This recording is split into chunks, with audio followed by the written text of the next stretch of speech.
গিয়ে দেখে ফ্রেন্ডসের group call. তারা মোট 5 জনের গ্রুপ। মোহনা আরও তিথি, সামির আর তন্ময়। তাদের মেসেঞ্জার গ্রুপের নাম পঞ্চপাণ্ডব। তারা এই নাম দিয়েছে যদিও কম বেশি কলেজে এই নামে পরিচিত। তিথি আর সামির আবার লাভার্স। এসএসসির পর থেকে তারা চটিয়ে প্রেম করছে। আর এদিকে আরও ব্যাচেরে তার ভীত স্বভাবের জন্য বয়ফ্রেন্ড জোটাতে পারেনি, যদি পরিবারের সবাই জেনে যায় সেই ভয়ে। আর আমাদের মোহনা, সে তো শয়তানি আর দুষ্টামি করে কুল পায় না যে প্রেম করবে। তবে তন্ময় আবার মোহনার প্রতি ভীষণ কেয়ারিং। মোহনা বাদে ফ্রেন্ডস গ্রুপের সবাই কম বেশি বুঝে যে তন্ময় মোহনাকে পছন্দ করে, কিন্তু মোহনা সবাইকে ফ্রেন্ডের নজরে ট্রিট করে। কলেজে সারাদিন একসাথেই দেখা যায় ওদের। সবাই মোটামুটি পড়াশোনায় ভালো, আরও সবচেয়ে বেশি ভালো সে ক্লাস টপার। মাঝে মাঝে পর্যায়ে তিথি আর তন্ময়। আর লেখাপড়ার ধারেও নাই এমন পর্যায়ে মোহনা আর সামি। অথচ তার নাকি সায়েন্স নিয়ে পড়ছে। পরীক্ষার টাইমে আরও তাদের একমাত্র ভরসা। তখন তাকে বেশ তেল দিয়ে চলে। ফ্রেন্ডস গ্রুপের সবাই তাকে এক্সামের সময় বেশ দাম দেয়, আর বাকি সময় কেউ পাত্তাই দেয় না। মোহনা ফোন আবারও বেজে উঠল, কিন্তু তার এখন কথা বলতে ইচ্ছে করছে না। আজ তার দিনটা একদম পাঞ্ছে লাগছে। হুট করে কোনো কিছুই ভালো লাগছে না। এটার কারণ কি? তবে কি জানের হঠাৎ প্রবর্তনই এর জন্য দায়ী? মোহনা আর ভাবল না। সে ছোট্ট করে গ্রুপে মেসেজ দিল সে এখন একটু ব্যস্ত, পরে কথা বলবে লিখেই ডাটা অফ করে ফোনটা চার্জে বসিয়ে আবার বারান্দায় আগের ভঙ্গিতে গিয়ে বসলো। কি করে মনটা ভালো করা যায় ভাবতে ভাবতে সে একটা গান ধরলো। বিষণ্ণতায় সে গান করে, এতে তার মন ভালো হয়। গান তার খুব প্রিয়, যদিও কখনো সেভাবে শেখা হয়নি, তবু সে বেশ ভালোই গায়। মোহনা তার রিনডিনি চিকন মেয়েলি কণ্ঠে গান ধরলো। আমার একলা আকাশ থমকে গেছে রাতের স্রোতে ভেসে, শুধু তোমায় ভালোবেসে। আমার দিনগুলো সব রং চিনেছে তোমার কাছে এসে, শুধু তোমায় ভালোবেসে। তুমি চোখ মেললেই ফুল ফুটেছে আমার ছাদে এসে, ভোরের শেষের ঠোঁট ছুঁয়ে যায় তোমায় ভালোবেসে। গানের মাঝে সে হুট করে শুনতে পেল কারোর কণ্ঠ। সে কণ্ঠের অধিকারী তাকে বলছে, এই তুমিটা কে রে পিচ্ছি? আচ্ছা, আমার একলা আকাশ থমকে গেছে রাতের স্রোতে ভেসে, শুধু তোমায় ভালোবেসে। গানের মাঝে মোহনা হুট করে শুনতে পেল কারোর কণ্ঠ, যার দরুন সে গান থামিয়ে দিল। সেই কণ্ঠের অধিকারী তাকে বলছে। এই তুমিটা কে রে পিচ্ছি? মোহনা রেলিং এর উপর থেকে মাথা তুলে সোজা হয়ে বসলো। আবারও শুনতে পেল। হে পিচ্ছি, বলিস না যে তুই আবার প্রেম করছিস। সত্যি করছিস নাকি রে? কণ্ঠের উৎস খুঁজে পেতে পাশের বেলকুনিতে মোহনা হতভম্ব হয়ে তার ডান পাশের বেলকুনিতে চেয়ে রইল। সে দেখল জ্যানকে। ফোলা ফোলা চোখ আর এলোমেলো উস্কো খুস্কো চুলে জ্যানকে অদ্ভুত সুন্দর লাগছে। চোখে মুখে এখনো ঘুমের রেশ লেগে আছে। পরক্ষণে সে নিজেকে নিজে শাসে। ইস, কি করছিল সে? ওই জায়ান ভাইকে এতক্ষণ খুঁটিয়ে খুঁটিয়ে দেখছিল। আচ্ছা, সে কি মুগ্ধ হয়েছিল জায়ানের এমন রূপে? উফ, কি জ্বালা! জায়ান মোহনার থমকে যাওয়া লোক দেখে তার সামনে হাত নেড়ে পড়ল। কিরে, কই হারিয়ে গেলি? মোহনার এবার ঘোর কাটল। সে একটা ঘোরে চলে গিয়েছিল এই মুহূর্তে জায়ানকে দেখে। তার বারান্দাটা মুহিত আর জায়ানের বারান্দার মাঝখানে। মুহিত খুব একটা প্রয়োজন ছাড়া বারান্দায় আসে না, আর জায়ান তো এতদিন ছিলই না। তাই মোহনা তার দুই পাশে বারান্দাগুলো খালি দেখেই অভ্যস্ত। খালি থাকায় তার বারান্দার সবসময় নিস্তব্ধতা বিরাজ করত। আর এই বারান্দা তার খুবই প্রিয় স্থান। তাই নিরিবিলিতে সে তার অলস বিষণ্ণ সময় যাপন করত। মূলত এই নিস্তব্ধতাই হুট করে কারোর কণ্ঠ পেয়ে সে চমকে গেছিল। আর তো আর খেয়াল ছিল না যে জায়ান আসতে পারে। আবারও শুনল সে যে জায়ান বলছে। এই পিচ্ছি, সত্যি বল, প্রেম করছিস কিনা? মোহনা তোতলাতে তোতলাতে বলল। কই কি কি- কি বলছেন এসব? এই তুই তোতলাচ্ছিস কেন? তার মানে আমার ধারণা সত্যি? মোটেই আমি তো তোতলাচ্ছি না। তো এতক্ষণ কিভাবে কথা বলছিলি? ও, ওইটা তো হুট করে আপনাকে দেখে বেরিয়ে গেছিল। আচ্ছা, যাই হোক, আমার ধারণা সত্যি কিনা বল। কিসের ধারণা? কি বাজে বলছেন আপনি? কিসের আবার? তোর প্রেমের? একদম ফালতু কথা বলবেন না ভাইয়া। আমি মোটেও ফালতু কথা বলছি না। তাহলে বল, এই তুমিটা কে? আরে ভাইয়া, গান করছিলাম আমি। উফ। সেইটাই তো বলছি, এত ডেডিকেশনের সাথে ফিল নিয়ে কোন তুমির জন্য গাইছিলি? উফ ভাইয়া, কোনো তুমি তুমি নেই, ওটা এমন করে গাইতে হয়। তাই বুঝি? কই, আমি তো কাউকে গাইতে দেখিনি। তাহলে তুমি বোধহয় শোনোনি কারোর থেকে। শুনেছি, তবে তোর মতো করে কেউ গায়নি। আচ্ছা ঠিক আছে বাপ, আমি গাইছিলাম এভাবে আর কি। ঠিক আছে এবার? হুম, ঠিক আছে। তবে? তবে কি? আমি কি তোর বাপ লাগি? না, তা হতে যাবে কেন? আপনি তো বড় ভাইয়া। তবে বাপ ডাকছিলি কেন? ওইটা তো কথার কথা। তবুও ডাকবি না? আচ্ছা। জায়ান আর কি বলবে ভেবে পেল না। এদিকে মোহনা আর পারছে না দাঁড়াতে, কিছুটা অস্বস্তি হচ্ছে তার। সে পালাতে পারলেই বাঁচে। কোনো তুমি ফুমি নিয়ে প্রশ্ন করে যাচ্ছে। তার কি এসব তুমি ফুমি আছে নাকি যে বলবে? এবার সে বেশ মিষ্টি করে জায়ানকে ডাকলো। বড় ভাইয়া। জায়ান মোহনার এমন কণ্ঠ শুনে ভাবনায় পড়ে গেল। যে মেয়ে পায়ে পা দিয়ে ঝগড়া করে সে এমন মিষ্টি সুরে ডাকতেও পারে নাকি? অবশ্যই পারে। ডাকলো তো তাকে একটু আগে, আবারও গানও তো গাইলো বেশ সুন্দর করে। সে আবারও শুনলো মোহনার রিনরিনে কণ্ঠ। বড় ভাইয়া। বল। এবার যাই তবে আমি। আচ্ছা। জায়ানের আছে বলতে দেরি, কিন্তু মোহনার ছুটে পালাতে দেরি হলো না। জায়ান এমনভাবে ছোটা দেখে কিঞ্চিত হাসলো। সে বুঝতে পেরেছিল যে মোহনা ইতস্তত বোধ করছে তার সাথে, কিন্তু তার ভালো লাগছিল মোহনাকে এভাবে বিব্রত বোধ করতে। জায়ান আবারও ভাবে যে সে যদি না জানতো যে জায়ান তার কাজিন ভাইয়া, তবে কি এখন ইতস্তত বোধ করতো?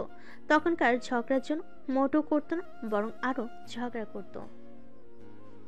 কিন্তু ঝগড়া করার তো জায়ানের পরিচয় জানতে পারার কারণে মোহনা এখন তার সামনে কথা বলতো বিব্রত হচ্ছে। জায়ান আর ভাবলো না, সে ওয়াশরুমে চলে গেল।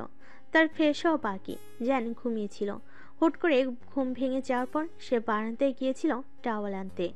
আর গিয়ে সে মুগ্ধ হয়ে যায় মোহনার কণ্ঠে গান শুনে।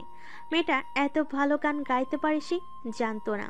তার মতে সে শুধু ঝগড়াটাই পারে, কিন্তু তার তখন মোহনাকে জ্বালাতে ইচ্ছে করছিল, তাই সে মোহনাকে ওভাবে বলে ওঠে। আর মোহনা ফেস রিয়াকশন আর এক্সপ্রেশনগুলো উপভোগ করছিল।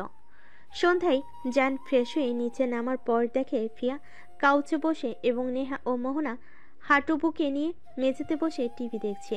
তার বেশ গভীর মনোযোগ দিয়ে কোনো কোরিয়ান ড্রামার দেখছে। দেশ দুনিয়ার খবর নেই তাদের। যেন ভেবে পায় না এদের মধ্যে আছেটা কি, যে মেয়েরা তাদের জন্য পাগল। ধলা চামড়া আর হাইট ছাড়া তো আর কিছুই নেই। জানের মতে এসব কোরিয়ান নায়কদের চোখ ছোট, নাক বোঝা আর চেহারা চাকমাদের মতো। এদের উপর ক্রাশ খায়ার মতো জান আজ পর্যন্ত কিছুই আবিষ্কার করতে পারল না। জান আর ওই দিকে গেল না। সে প্রথমে গেল আব্বুদের সাথে দেখা করতে। লিভিং রুমে সোফায় বাড়ির বড়রা বসে আলোচনা করছে। সে সবার উদ্দেশ্যে বলে ওঠে, আসসালামু আলাইকুম। সকলের কণ্ঠ শুনে জানের দিকে তাকায়। তাদের বাসায় আসার পর মীরা বেগম জানিয়ে দিয়েছিল জানের আগমনের কথা, তাই তারা জানকে হঠাৎ দেখে মোটেও অবাক হলো না। সকলে হাসি মুখে সালামে জবাব দিলেন। একমাত্র ইরহাম খানের মুখটাই গম্ভীর। ইরহাম খান জিজ্ঞেস করে, কেমন আছিস আব্বু? এই তো আলহামদুলিল্লাহ মেঝে আব্বু, তুমি কেমন আছো? আমিও বেশ ভালো আছি। এরপর ইরফাজ খান মুখ খুলেন। সেও জায়ান থেকে জিজ্ঞেস করে সে কেমন আছে। জায়ান প্রত্যুত্তরে বলে, ভালোই ছোট আব্বু, তুমি? এই তো আছি, মায়ের সাথে কথা বলছি। আসার পর বলেছিলাম। সবার সামনে জায়ান ভুলো ইরহাম খানের দিকে তাকালেন না, আর না ইরহাম খান জায়ানের দিকে। কিন্তু সবার অগোচরে আর চোখে একজন আরেকজনকে ঠিকই পরখ করেছে, কিন্তু উভয় মুখভঙ্গি বেশ গম্ভীর। উপস্থিত সকলে জায়ান আর ইরহাম সাহেবের একে অপরের প্রতি এই নীরব থাকা উপলব্ধি করলেন, কিন্তু তারা অপারগ এই বিষয়ে, তাই কোনো মন্তব্য করলেন না। এখন পরিস্থিতি অনুকূলে আছে, হয়তো কিছু বলে তখন আর পরিস্থিতি ঠিক করা যাবে না। আপাতত যেমন চলছে তেমনই চলুক। জান ইরহাম সাহেব বাদে সবার সাথেই কম বেশি কথা বলে নেয়। সবার সাথে কথা বলা শেষে জান এবার বোনেদের সাথে দেখা করতে গেল। গিয়ে দেখলো এখনো আগের অবস্থায় সবাই। সবার চোখ টিভি পর্দায়, সব ধ্যান জ্ঞান এখন শুধু ওই বিলাই মার্কা নায়কদের উপরে। সে বেশ গম্ভীর শব্দে বলে উঠল, এই কিরে, তোদের পড়াশোনা নেই? জানের গুরু গম্ভীর আওয়াজে একমাত্র ফিয়ারই ধ্যান ভাঙল, কিন্তু বাকি দুজনে কোনো হেলদোল নেই। তারা এখনো টিভি দেখাই ব্যস্ত। জানকে টেবিল থেকে রিমোট নিয়ে টিভিটা অফ করে দিল। হঠাৎ টিভি অফ হয় মোহনা আর নেহা হকচকিয়ে গেল। নেহা পাশ ফিরে ভাইকে দেখে বসে থেকে দাঁড়িয়ে যায়, আর এদিকে মোহনা না থেকে চোখ মুখ খিচিয়ে চিৎকার করে উঠল, ওই ফারিসের বাচ্চা, তুই আবার জ্বালাতে আসছস আমাদের? জান আবারও গম্ভীর স্বরে চোখ ছোট ছোট করে বলে, আমি ফারিসের বাচ্চা না, ফারিসের বাচ্চার চাচ্চু হব। জানের কণ্ঠ শুনে মোহনা চোখ খুলে তাকায়, দেখে পাশে জান চোখ ছোট ছোট করে তার দিকে তাকিয়ে আছে। জানের এমন উত্তরে মোহনা থতমত খেয়ে যায়।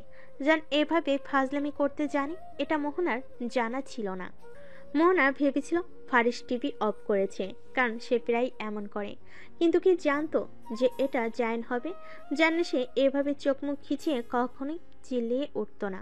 ফারিস পিয়ার টুইন হলো মোহনার সাথে তার সম্পর্কটা টম অ্যান্ড জেরির টাইম।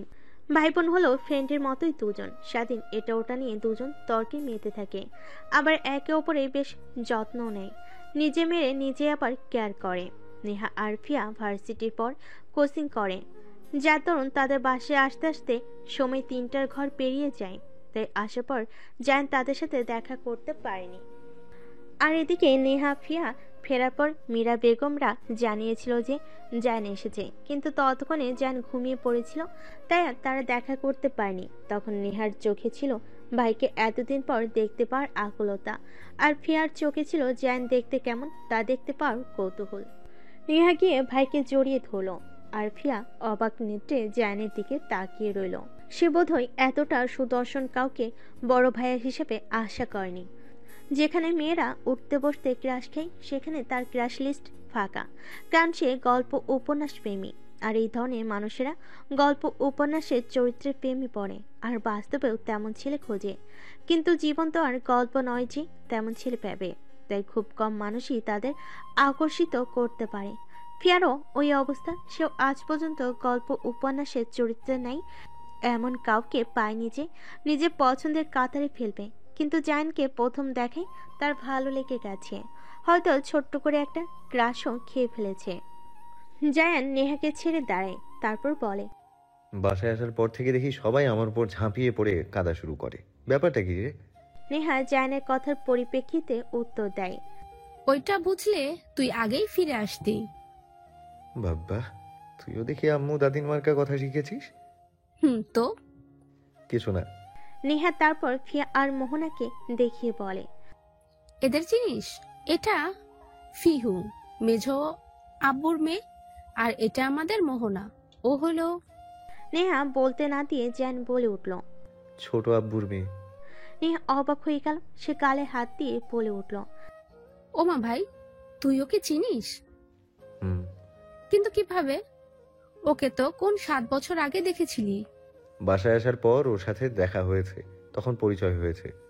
ও আচ্ছা, তাহলে মোহনাই ফার্স্ট তোর সাথে দেখা করলো আমাদের বোনেদের মাঝে। হুম। জায়ান এবার ফিয়ার দিকে তাকিয়ে বলল, কেমন আছিস ফিহা? কেমন আছি সেটা জিজ্ঞেস করার পরও এদিকে ফিয়ার কোনো হেলদোল নেই। সে এক ধ্যানে তাকিয়ে আছে জায়ানের দিকে। জায়ান আবারও বলে, কিরে, কথা বলছিস না কেন? তবুও রেসপন্স করছে না ফিয়া। এবার নেহা তার বাহুতে চাপড় মেরে বলল, কিরে ফিহু, কই হারালি? ভাই ডাকছে না? নেহার চাপড়ে এবার ফিয়ার ধ্যান ভাঙে। সে মনে মনে বেশ লজ্জাও পায়। কেমন ফ্যাল করে তাকিয়েছিল সে। ইস, জায়ান ভাইয়া কি না কি ভাবছিল কে জানে। সে এবার জায়ানের দিকে তাকিয়ে বলে, কিছু বলছিলে ভাইয়া? বলছিলাম তো বটেই। সরি, খেয়াল করিনি। কেমন আছিস সেটাই জিজ্ঞেস করছিলাম। আলহামদুলিল্লাহ ভালো, তুমি কেমন আছো? এই তো, আমিও আলহামদুলিল্লাহ। এবার জায়ান সবার দিকে তাকিয়ে জিজ্ঞেস করে, এবার তিনজনাই বলতো কয়টা বাজে? জায়ানের প্রশ্নে নেহা, ফিয়া, মোহনা তিনজনেই হকচকায়। কিসের মাঝে কি প্রশ্ন করছে, আবার তিনজনকেই বলতে বলছে। মোহনা জায়ানের প্রশ্নে মুখ বাঁকিয়ে মনে মনে বলে, লিভিং রুমে এত বড় ঘড়ি রেখে আমাদের থেকে টাইম জিজ্ঞেস করছে অজয়রা পাবলিক কোথাকার। টিভির উপরেও তো ঘড়ি আছে। কানাডায় কি অন্যরকম ডিজিটাল কোনো ঘড়ি আছে নাকি, যে সেখানে গিয়ে দেশি ঘড়ির টাইম কিভাবে দেখে সেটা ভুলে গেছে? এমন আজগুবি কথা ভেবে সে মিটমিটিয়ে হাসে। নেহা উত্তর দেয়, এই তো 8টা বাজে। তো তোদের পড়াশোনা নেই? 8টা না বাজতেই টিভির সামনে যে। আর পিচ্ছি, তুই এভাবে মিটমিট করে হাসছিস কেন? তোরই তো ফাইনাল সামনে। মোহনা আবারও জায়ানের প্রশ্নে তোতলাতে শুরু করলো। কই হাসছি ভাইয়া? জায়ান নাক মুখ কুচকে উফ শব্দ করে বলে, এই মেয়ে আবারও তোতলায়। সুন্দর করে কথা বল। জি ভাইয়া। বলছি তোর সামনে ফাইনাল এক্সাম, আর তুই না পড়ে টিভি দেখছিস, তাও আবার মিটমিটিয়ে হাসছিলি কেন? মনে একটা বেককল মার্কা হাসি দিয়ে বলল, এমনিতেই। আর ভাইয়া, একটা নতুন কে মুভি রিলিজ হয়েছে, সেটা একটু দেখছিলাম আর কি। কি রিলিজ হয়েছে? ভাইয়া মুভি। সেটা তো বুঝেছি, তাহলে? কি মুভি সেটাই জিজ্ঞেস করছি। ও, ওইটা কে মুভি। মানে কে? এটা মুভির নাম? কেমন নাম? মুভির নাম না, কোরিয়ান মুভিকে শর্টকাটে কে মুভি বলে। এবার জায়ান মুখ বাঁকায়। কোরিয়ান নায়কই যেখানে তার সহ্য হয় না, সেখানে আবার এরা কোরিয়ান মুভিকে শর্টকাটে কে মুভি বলছে, ভাবা যায়? জায়ান বলে, তাই বলে পড়াশোনা বাদ দিয়ে এসব কে কি কোথায় দেখবি? আরে ভাইয়া, কে কি কোথায় না তো, ইটস কে মুভি। বুঝেছি, যেটা প্রশ্ন করছি সেটার উত্তর দে। নেহা আবার মিনমিন করে বলে, আজকেই লাস্ট, এক্ষুনি গিয়ে পড়তে বসবো। ঠিক আছে। জায়ান এবার নেহার উদ্দেশ্যে বলে, ফায়াজ না হয় ডিউটিতে, কিন্তু ফারিস আর মোহিত কোথায়? ভাইয়া, ফারিস আজ বন্ধুদের সাথে ট্যুরে গেছে। ওর অনেক দিনের প্ল্যান ছিল। ও আচ্ছা, আর মোহিত? সে পড়ছে, টিচার এসেছে। ওকে লাস্ট দেখেছি তখন ওর বয়স মেবি 6 কি 7 ছিল। নেহা জায়ানের কথার পরিপ্রেক্ষিতে বলে, ভাইয়া, এবার তবে যাই। যা। আচ্ছা বলে নেহা আর ফিয়া উপরে যাওয়ার জন্য সিঁড়ির দিকে গেল, সাথে মোহনাও গেল। জায়ান গিয়ে এবার আরাম করে কাউচে বসলো, রিমোট চেপে টিভি অন করলো। টিভি অন করা মাত্রই টিভির পথে মোহনাদের যেই মুভিটা দেখছিল সেই মুভিটা চালু হলো। জায়ান দেখে একটা ছেলে একটা মেয়ের হাত ধরে বারবার কি যেন বলছে, হয়তো কোনো কিছু এক্সপ্লেন করার চেষ্টা করছে, আর মেয়েটা শুনতে চাইছে না, বরং কোনো কথা না বলে বারবার ঝাপটা মেরে ছেলেটার হাত ছড়িয়ে দিয়েছে। জায়ান মনে মনে বলে, কি দেখে এসবেরা? শালা এদের ভাষাটাই তো বুঝছি না, কি সব চ্যাংচুং বলছে। ওরা ভাষা বুঝেই দেখে নাকি ফ্যাল ফ্যাল করে থলা বিড়াইগুলোর দিকে তাকিয়ে থাকে কে জানে। জায়ান বিরক্তি সুরে উচ্চারণ করে, তারপর মাথা ঘুরিয়ে সিঁড়ির দিকে তাকায়। দেখে মোহনা এখনো হেলতে দুলতে সিঁড়ি ডিঙ্গিয়ে উঠছে। ফিয়া আর নেহাকে দেখা যাচ্ছে না, হয়তো অনেক আগে উপরে চলে গেছে। জায়ান মোহনার দিকে তাকিয়ে বিড়বিড় করে বলে, পেঙ্গুইন কোথাকার। খাবার টেবিলে দুপুরের মতো রাতও আজ জায়ানের আগমন উপলক্ষে এলাহি কাণ্ড। আজ বাড়ির গিন্নিরা জমিয়ে রান্না করেছে। তাদের ভিন্ন ভিন্ন রান্নার বহরে টেবিল আর কিঞ্চিত পরিমাণ জায়গাও অবশিষ্ট নেই। 10 জনা টেবিলটিতে বেশ আয়োজন করে খেতে বসেছে বড়রা। টেবিলের এক মাথায় রুবিনা বেগম আর আরেক মাথায় ইরহাম সাহেব। আজ রুবিনার খুশি দেখে কে, বহুদিন পর সে আজ জায়ানের সাথে খাবে বলে টেবিলে সবার আগে বসে পড়েছে। ফারিস এখনো ট্যুর থেকে ফেরেনি, তার ট্যুর 4 দিনের, সে গেছে গতকাল, তাই ফিরবে আরো 2 দিন পর। আর ফায়জার আসতে আসতে রাত হবে। জান কিছুক্ষণ টিভি দেখে সে যে রুমে গিয়েছে এখনো নিচে নামেনি। একে একে বাড়ির ছোটরা এসে নিজ নিজ চেয়ার দখল করে বসে পড়ে। রুবিনার ডান পাশের সারিতে ইরফাত সাহেব, এরপর ইলহাম সাহেব, তারপর বসেছে ফিয়া। তার পাশে অর্থাৎ ইরহাম সাহেবের বাম পাশের চেয়ারটি খালি, আর ইরহাম সাহেবের ডান পাশে প্রথমে মোহিত, তারপর বসেছে নেহা, আর নেহার পাশে পরপর 2টো চেয়ারে ফাঁকা। রুবিনা বেগম চারিদিকে পর্যবেক্ষণ করে মীরা বেগমকে বলে, নীলাদ্রি দাদুভাই কই? বৌমা এখনো নামেনি মা। তাকে ডাকছো না কেন? সে কি খাবে না নাকি? এই তো ডাকছি মা। বলে মীরা বেগম সিঁড়ির দিকে গেলেন। তখন মোহনা নামছিল। মোহনা সে যে রুমে গিয়ে পড়তে বসেছিল মাত্র উঠল। মীরা মোহনাকে বলল, মোহনা আম্মু, জি বড় মা। একটা কাজ করতে পারবি আম্মু? কেন করতে পারবো না, বলো কি করতে হবে। যা তো মা, তোর ভাইয়াকে খাওয়ার জন্য একটু ডেকে নিয়ে আয়। বড় ভাইয়াকে? হ্যাঁ। বড় ভাইকে ডাকতে যেতে হবে ভেবে সে মুখটাকে গোমরা করে ফেল। মোহনা ভাবছে সে যার থেকে দূরে থাকতে চাইছে, নিয়তি বারবার তার কাছেই তাকে নিয়ে যাচ্ছে। আবারও মীরা বেগম বললেন, কি রে আম্মু, যা না। এই তো যাচ্ছি আম্মু। অগত্যা ইচ্ছার বিরুদ্ধে মোহনাকে ডাকতে যেতে হবে। সে যেভাবে হেলতে দুলতে এসেছিল আবার সেভাবে হেলতে দুলতে সিঁড়ি বেয়ে উঠতে শুরু করলো। মীরা আবারও ডাইনিং রুমে আসার সাথে সাথে রুবিনার প্রশ্নের সম্মুখীন হয়। কি বড় বৌমা, এত জলদি চলে এলে যে? উপরে নীলাদ্রি দাদুভাইকে ডাকতে যাওনি? মোহনাকে পাঠিয়েছি আম্মু। আচ্ছা যাও, তবে এবার ইরহানদের খাবারগুলো বেড়ে দাও, ততক্ষণে দাদুভাই আসুক। জি মা। শাশুড়ির আদেশ পেয়ে তিনজা খাবার বাড়তে শুরু করলো।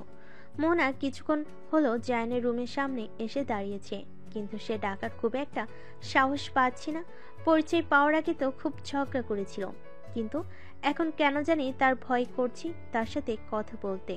সে এক কদম এগিয়ে দরজায় হাত উঠিয়ে টোকা দিতে কেউ দেয় না, আবার হাত নামিয়ে পিছনে চলে আসে। এভাবে তনমনা করতে করতে সে শুনতে পায়, আর কতক্ষণ এভাবে আগে পিছে করবি? পায়চারি শেষ হলে ভেতরে আয় পিচ্ছি। মোহনা ভেতর থেকে জানের কণ্ঠ পেয়ে চমকে যায়। সেভাবে জান কিভাবে বুঝলো যে কেউ বাইরে দাঁড়িয়ে আছে? ঠিক কেউ না, মোহনাই দাঁড়িয়ে আছে সেটা জান বুঝেছে, নয়তো কখনো পিচ্ছি সমর্থন করতো না। এসব ভাবতে ভাবতে আবারও জায়ান ডেকে উঠল, কিরে ভেতরে আসবি না? মোহনা দরজা ঠেলে রুমের ভিতরে ঢুকলো। এই 7 বছরে আজ প্রথম সে জায়ানের রুমে ঢুকলো। সে আগে ঢুকলো ছোটবেলায় ঢুকেছে।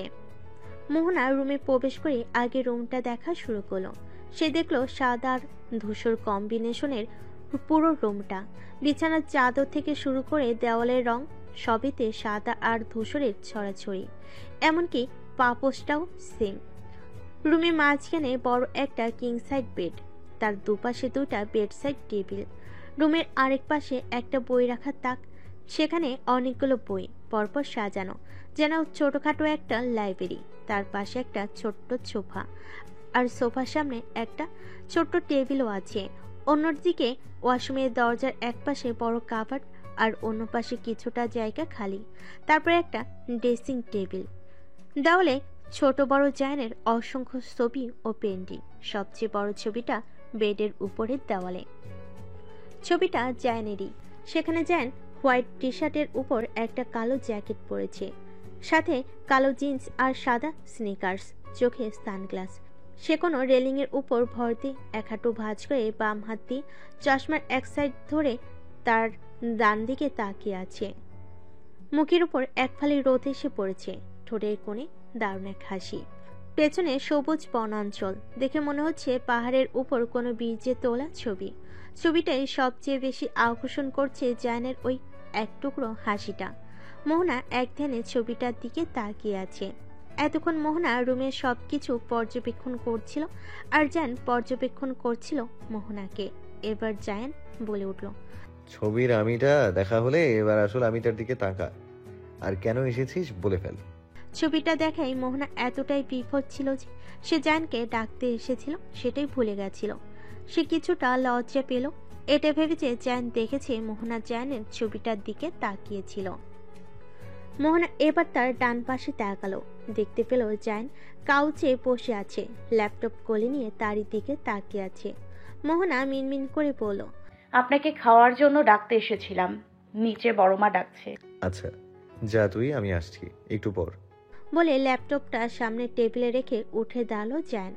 মোহনা আছে বলে নিচে যাওয়ার উদ্দেশ্যে যেই দরজার দিকে পা বাড়ালো, আবার তাকে জায়ান ডেকে উঠল। দাঁড়া একটু। মোহনা পেছন ফিরে বলে, জি ভাইয়া। একটু কাছে আয়। মোহনা হঠাৎ কাছে ডাকাই অবাক হয়ে যায় এবং বলে, কি? আরে এদিকে আসতে বলছি, এখানে আয় তাড়াতাড়ি। মোহনা জি বলে জায়ানের দিকে এগোলো। জায়ান টেবিলের পাশে একটা ছোট্ট লাগেজ দেখিয়ে বলল, এটা নিয়ে যা। মোহনা কৌতূহলের সহিত জিজ্ঞেস করলো, কি কি আছে এতে? কিছু চকোলেটস আর কসমেটিক্স। হুট করে চলে আসায় তেমন কিছুই কারোর জন্য আনতে পারিনি। ও এতে যা আছে তোরা বোনরা ভাগ করে নে। মোহিতকেও চকোলেট দিস, পরে আমি তোদের এখান থেকে শপিং করিয়ে দেব। আচ্ছা। জানা দাঁড়ালো না, সে ওয়াশরুমে ফ্রেশ হতে চলে গেল। এদিকে মোহনাও লাগেজটা নিয়ে জানের ঘর থেকে বেরিয়ে আগে নিজের ঘরে গেল, তারপর লাগেজটা রেখে দরজা টেনে নিচে গেল। ওদের পরে দেওয়া যাবে। জান ফ্রেশ হয়ে নিচে গিয়ে দেখলো সবাই ইতিমধ্যে টেবিলে বসে পড়েছে। মোহনাও বসে পড়েছে। জান এগিয়ে গেল ডাইনিং এর দিকে। জানকে দেখে রুবিনা বেগম বললেন, এসেছিস দাদু ভাই? জি দাদিন। বসে পড় তাহলে। জান দেখলো দুটো চেয়ার খালি আছে, একটা ফিয়া আর ইরহাম সাহেবের মাঝে, আর একটা মোহনা আর দাদিনের মাঝে। ফিয়া বেশ খুশি হয়েছিল, এটা ভেবেছে জান হয়তো তার পাশে বসবে, কারণ জান তার পেছনেই দাঁড়িয়ে। কিন্তু ফিয়াকে অবাক করে দিয়ে জান উল্টো ঘুরে মোহনা আর দাদিনের মাঝে চেয়ারে বসে পড়ল।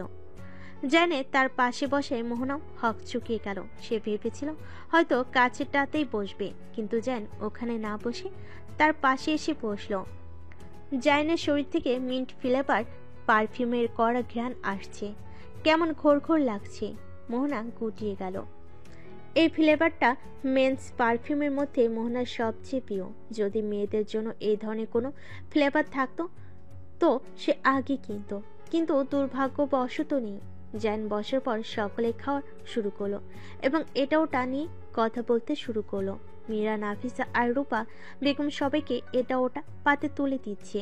মীরা জানকে আরো বেশি করে দিচ্ছে। জান এক পর্যায়ে বলে উঠল, হয়েছে আম্মু, আর লাগবে না, লাগলে আমি নিজেই নিয়ে নেব। মীরা জানের পাশ থেকে সরে এসে ইলহাম সাহেবের পাশে এসে দাঁড়ালো, তারপর তার পাতে মাংস তুলে দিল। জান তার আম্মুদের দিকে তাকিয়ে বলল, তোমরা কবে খাবে? মীরা উত্তর দিল, তোদের খাওয়ার পর খেয়ে নিব। রূপা বলল, আপা তুমি বরং খেয়ে নাও। কি দরকার, খালি থাকলে সবাই বসতাম আর কি। চেয়ার একটা খালি আছে, তুমি বসে পড়ো। তোদের সাথে খাবো না। আমরা পরে খাবো। এমনিতেও তো আমি ফাইজের জন্য অপেক্ষা করব, তখন না হয় আমি নাপু ফাইজের সাথে খাবো। তুমি বসো তো। নাফিসা আর রূপা মিলে জোর করে মীরাকে বসিয়ে দিল, তারপর তার প্লেটে খাবার তুলে দিল। মীরা আর কিছু বলল না। খাওয়ার মাঝে ইলহাম সাহেব জায়ানকে বলল, এখন তো দেশেই থাকবি তাই না আব্বু? জায়ান মাথা তুলে তাকালো মেঝো আব্বুর দিকে, তারপর বলল, জি মেঝো আব্বু। তো নেক্সট প্ল্যানিং কি? আগে তো কিছুদিন রেস্ট করব এবং সব ঘুরে দেখব। বেশ চেঞ্জ হয়েছে সব কিছু। তা তো করবি। আমি ক্যারিয়ারের ব্যাপারে জিজ্ঞেস করছিলাম আব্বু। বুঝেছি মেঝো আব্বু। ওদের কথার মাঝে ইরফাত সাহেব বললেন, বাড়ির ব্যবসায় জয়েন করতে পারিস আব্বু? না ছোট আব্বু, এসব বিজনেসে আমার তেমন ইন্টারেস্ট নেই। তাহলে? তোমরা তো মেবি জানো আমি কানাডায় কি জব করতাম। ইলহাম খান প্রতি উত্তরে বলেন, তুই তো ভার্সিটির প্রফেসর ছিলি তাই না? জি মেঝো আব্বু। রুবিনা বেগম নাতির দিকে তাকিয়ে বলেন, তুই কি এখনো তাই করবি? ঠিক বলেছো দাদু, ওইটা আমার শখের পেশা, তাই ছাড়তে পারবো না। কিছুদিন পর এখানকারই কোনো ভার্সিটিতে জয়েন হব ভাবছি। ইলহাম সাহেব আফসোস নিয়ে বলেন, বাড়ির কোনো ছেলেরে দেখি ফ্যামিলি বিজনেস নিয়ে ইন্টারেস্ট নেই। আমার দুই ছেলে তো তাই, একটা হয়েছে ইন্সপেক্টর আর একটা হয়েছে ডাক্তারি পড়ছে। ইরফাত সাহেব মেজো ভাইয়ের কথা সুর মিলিয়ে বলেন, যা বলেছো মেজো ভাইজান, আমার ছেলেটা কি করবে তো বুঝতে পারছি না। ইরফাত সাহেব এবার মুহিতের দিকে তাকিয়ে বলে, তুইও কি আমার ভাইয়াদের মতো করবে? মুহিত খাওয়া থামিয়ে বাবার দিকে তাকায়। সে সবসময় গম্ভীর হয়ে চলাফেরা করে, অথচ সে বাড়ির সবার ছোট। তার হওয়ার কথা সবচেয়ে বেশি দুরন্ত, কিন্তু সেই সবচেয়ে বেশি গম্ভীর। বলা যেতে পারে জুনিয়র জায়ান। জায়ানও ছোটবেলায় এমন ছিল, যদিও এখনো এমনই আছে। মুহিত বাবার পত্নীর জবাবে চশমাটা হাত দিয়ে নাকের উপর থেকে আরো উপরে ঠেলে দিয়ে সিরিয়াস হয়ে বলে, যদি আমার এসবে ইন্টারেস্ট নাই, আমার ইচ্ছে মেডিসিন নিয়ে পড়ার। ইন ফিউচার যদি তোমরা চাও তবে ফ্যামিলি বিজনেসে জয়েন হতে পারি। মুহিতের জবাবে ইরহাম খান বেশ সন্তুষ্ট হলেন। বরাবরই মুহিত তার বেশ প্রিয়। তিনি এতক্ষণ নীরবে সবার কথোপকথন শুনছিলেন। এবার পাশে বসা মুহিতের কাঁধ চাপড়ে বলেন, এই তো আমার সবচেয়ে ভালো আব্বুটা। ধন্যবাদ বড় আব্বু। ওদের কথার মাঝখানে জ্যান বলে উঠল, আমার খাওয়া শেষ, উপরে যাচ্ছি।